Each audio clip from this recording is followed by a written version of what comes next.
Yo, assalamualaikum. Iseng United balik lagi sama gua Putra di Iseng United. Iseng-iseng kita ngobrolin Manchester United. Oke, jadi di video kali ini gua pengen apa ya? Ngebahas apa sih yang hmm, bisa kita pelajari dari kekalahan Manchester City itu. Bukan dari hanya satu match itu ya, tapi dari keseluruhannya gitu.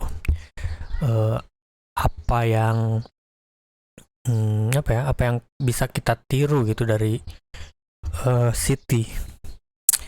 Walaupun kita tahu City itu adalah rival sekota kita, tapi ya kadang kita harus belajar dari musuh kita gitu dan bercermin ke diri kita sendiri kalau ya kita kalah itu karena kesalahan kita sendiri gitu. Dan kita sudah tertinggal jauh dengan City gitu. Jangan bicarain histori, jangan bicarain sejarah dan lain-lain gitu. Karena ya itu masa lalu gitu. Kalau kita terus berkutit di masa lalu ya begini nih gitu. Gak akan ada kemajuan gitu. Oke, jadi kali ini poin-poin apa aja yang menurut gue bisa apa ya? Yang bisa kita pelajari gitu, bisa kita ambil gitu dari laga semalam itu. Oke, jadi yang pertama City mempunyai karakter dan permainan yang jelas. Terlihat sekali ya kalau di 4 tahun terakhir. Maksudnya setelah Guardiola mengambil alih City gitu. City menjadi tim yang berkarakter dengan permainan yang jelas gitu. Padahal sebelumnya juga kita sudah tahu kalau permainan City itu atraktif gitu, tapi setelah setelah Guardiola masuk menjadi seperti mesin gitu. Gimana taktiknya itu berjalan kalau misalnya udah 100% apa yang Guardiola inginkan gitu ya, tak terhentikan gitu. Udah canggih aja gitu, otomatis lah kalau kalau dikendarain tuh udah matic nih. Ya yang jadi pelajaran untuk kita, pemain-pemain City itu mempunyai karakter dan dari segi permainan pun jelas itu ingin seperti apa klub ini bermain, pelatihnya yang dibawa tepat gitu, pemilihan pemainnya pun tepat gitu. Dan yang kedua adalah kedalaman squad yang baik gitu. Dan kita tahu ya di laga kemarin malam tuh ada beberapa pemain City, inti City yang cedera, tapi terlihat ya tidak berpengaruh gitu. Karena mereka mempunyai kedalaman squad yang baik gitu. Squad pertama dan squad keduanya tuh, squad inti dan cadangannya tuh kayak apa ya? Bersaing terus gitu di City itu gitu. Kalau satu lagi turun, satu dia masukin udah otomatis jalan gitu. Walaupun ya agak sempurna tapi masih bisa diandalkan, itu yang membuat City bisa terus konsisten di apa ya, di keseluruhan musim gitu, sehingga di tahun lalu mereka bisa juara gitu karena ini ya kedalaman skuadnya baik. Dan eh yang paling penting tuh ini sebenarnya yang gua salut dari situ tuh manajernya, mau siapapun pasti disupport 100% gitu. Kita tahu lah City klub sultan gitu, klub ya dari uang-uang Arab kan, uang minyak lah kalau disilah, tapi ya apa ya, mereka tuh support gitu, support siapapun manajernya karena City yang memilih, mereka 100% ngasih apa yang manajer itu mau. Nah ini yang apa ya, yang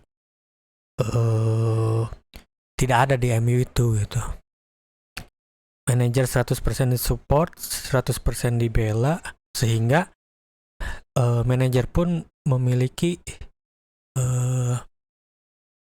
memiliki power gitu, dimana dia bisa menguasai ruang ganti gitu. Dan kan yang jadi masalah di MU itu ada beberapa pemain bintang yang meragukan kapabilitas manajernya gitu, seperti di era Rangnick masuk. Bagaimana kan ada gosip simpang siur kalau nyebutin Rangnick kayak gini. Tapi kalau misalnya manajemen turun dan bilang disupport 100%, itu bisa ngebantu ruang ganti untuk lebih tenang gitu. Dan bisa dilihat dari City itu kasus-kasus seperti terjadinya perpecahan di ruang ganti itu hampir tidak ada gitu. Hanya gosip-gosip seperti Grealish lah yang kadang ada indisipliner atau apa ya. Dan kita tahu sendiri kan Guardiola sangat disiplin gitu. Dan didukung oleh manajemen yang sangat support.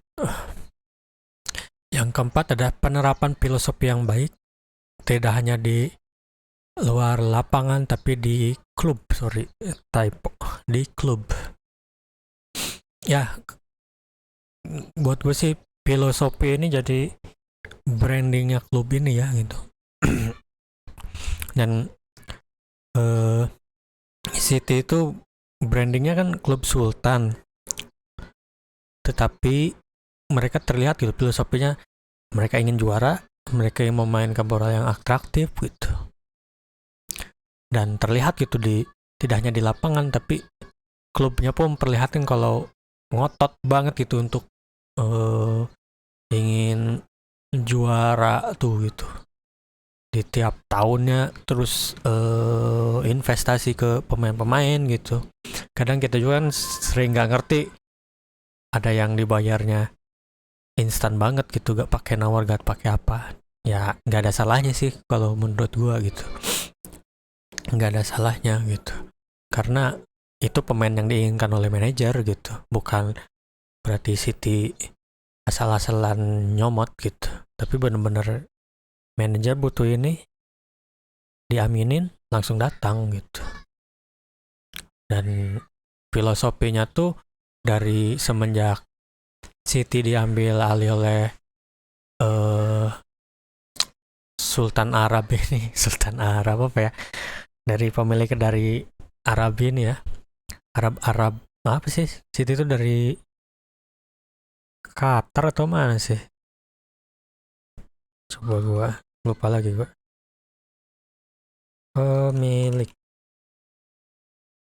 Pemilik City ya dari Abu Dhabi ya, dari Abu Dhabi. Minyak lah Syekh Mansur ini jelas itu kalau City ini ingin bermain atraktif. Terus orang-orang yang ada di manajemennya tuh orang-orang yang benar-benar ngerti bola gitu. Jadi si pemilik hanya tahu dia berinvestasi saja, dan dengan tuntutan gue pengen klub ini jadi juara gitu. Udah gak muluk-muluk gitu.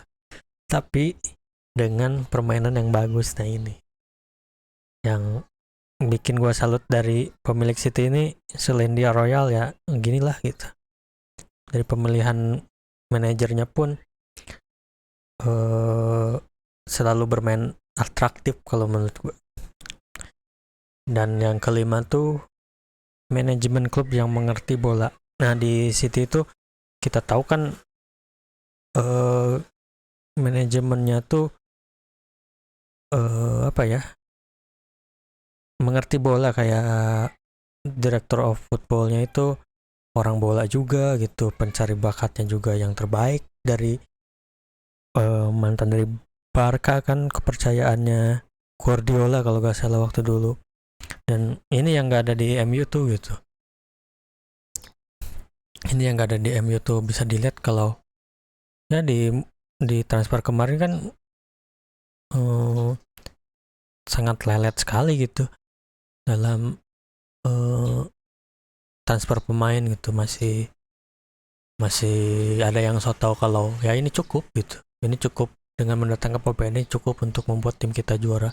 Tapi kalau City tuh benar-benar didiskusiin dengan manajer, dia berusaha keras untuk mendatangkan pemain itu dan cepat gitu, cepat banget transaksinya itu. Kayak Erling Haaland kan benar-benar cepat itu, sebelum musim dimulai malahan pas Liga Inggris beres beberapa waktu kemudian langsung deal gitu. Ini yang apa ya, yang tidak ada di MU itu. Dan pembeliannya pun tidak main-main gitu. Mereka mengerti gitu kalau pemain ini berpotensi gitu. Kayak Haaland kan MU masih meragukan gitu. Pada waktu dulu kan Solskjaer pernah ngelatih dia juga. Dan kenapa di waktu harganya murah itu kita bawa gitu. Tapi pas kemarin mau nawar kan keburu sama City gitu. Dan gue pikir sih kita emang gak ada niatan untuk nawar Haaland gitu. Dan yang keenam tuh pemiliknya itu mau berinvestasi. Nah ini dia, mau berinvestasi dan suka dengan bola. Di sini gua tekankan bahwa berinvestasi itu berinvestasi yang tepat gitu. Dia mempercayakan semuanya ke pelatih dan manajemen klub yang mengerti bola ini gitu. Dari apa ya? Dari divisi yang sepak bolanya ini. Dan ya, ini hasilnya gitu. Pemain-pemainnya yang datang oke-oke gitu. Dan benar-benar yang dibutuhkan oleh Guardiola gitu. Dan yang terpenting bisa dilihat kalau pemilik City ini suka dengan bola gitu, suka dengan bola dan pengen untuk juara terus gitu di City ini. Beda dengan pemilik MU ya, yang Glazer ini kayaknya kalau udah masuk UCL udah aja gitu. Di tahun depannya kan kita tahu masih pembelian pemainnya asal-asalan, terus ya gak ada obsesi untuk juara gitu, gak ngerti lagi lah ini sama pemiliknya. Dan yang ketujuh ini nih yang jadi poin utamanya, pembelian pemain yang tepat dan bagus. Ini yang keunggulan City yang tidak ada di kita. Mereka selalu mendatangkan bukan selalu ya, tapi rata-rata gitu, hampir sebagian besar adalah pemain yang didatangkan ini tepat gitu, yang manajer butuhkan, manajemen yakin, tim bola kayak scouting dulu, oke udah deal sesuai dengan filosofi, harga nego.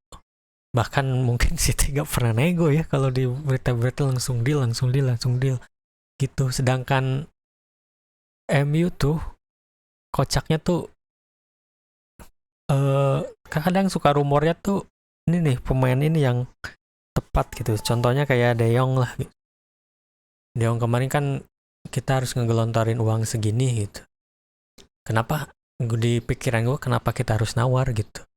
Pemain yang sekelas De Jong itu memang yang kita perlukan dan yang Ten Hag inginkan gitu. Dimana Ten Hag kan ingin mempunyai pemain tengah seperti De Jong sebagai sebagai pondasi dari timnya gitu.